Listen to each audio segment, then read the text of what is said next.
मुंबई महानगरपालिकेचा अर्थसंकल्प उद्या सादर होणार आहे आणि यासाठी आयुक्त आणि प्रशासक म्हणून भूषण गगराणी पहिल्यांदाच अर्थसंकल्प सादर करणार आहेत। मुंबई पालिकेचा अर्थसंकल्प उद्या सादर होणार आहे। या अर्थसंकल्पाकडे सगळ्यांचं लक्ष असेल।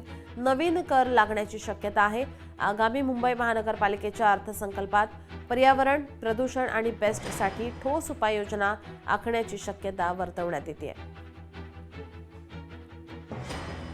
मुंबई पालिकेचा अर्थसंकल्प उद्या सादर होणार आहे। नवीन कर लागण्याची शक्यता आहे।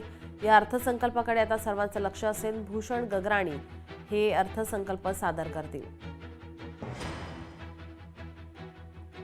आपले प्रतिनिधी स्वप्नील जाधव आपल्या सोबत जोडलेले आहेत। स्वप्नील, मुंबई महानगरपालिकेचा अर्थसंकल्प उद्या सादर होणार आहे।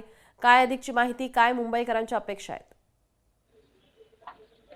मुंबई महानगरपालिकेचा उद्या अर्थसंकल्प सादर होणार आहे। प्रशासक आणि आयुक्त भूषण गगराणी हे सादर करतील। मात्र एकूणच या बजेटमध्ये मुंबईकरांना अपेक्षा आहे ती म्हणजे पायाभूत सुविधा आणि त्यांना लागणाऱ्या सोयी सुविधा यामध्ये वाढ करण्यात यावी। त्यामुळे मुंबईमध्ये पावसाळ्यात होणारे मुंबईकरांचे हाल लक्षात घेता उन्हाळ्यामध्ये पाणी पुरवठा या सर्व गोष्टींवरती पालिकेकडून उपाययोजना करण्यात आलेल्या आहेत। मात्र यासाठी भरीव निधी जो आहे त्याची तरतूद या अर्थसंकल्पात करण्यात येणार आहे। मलनिस्सारण वाहिनी असेल तर कचरा व्यवस्थापन असेल, मुंबईमधील जे काही वाहतूक व्यवस्था असेल जी खरं तर महापालिकेच्या अंतर्गत येते, या सर्व प्रकारावरती महापालिकेकडून एक सविस्तर बजेट यामध्ये सर्व घटनांचा आणि घटकांचा विचार करण्यात आलेला आहे। मात्र यामध्ये जी नवीन कर प्रणाली असेल यामध्ये मुंबईकरांना जास्तीत जास्त कर लादला जातो की कर सवलत दिली जाते याकडे सर्वांचं लक्ष आहे। 500 चौरस फूट अंतराचा आता सध्या जे कर आहे त्यावरती वाढ होणार की त्यामध्ये सवलत मिळणार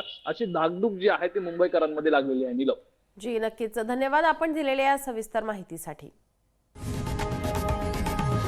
लोकशाही मराठी ऐका, पहा, जागरूक रहा।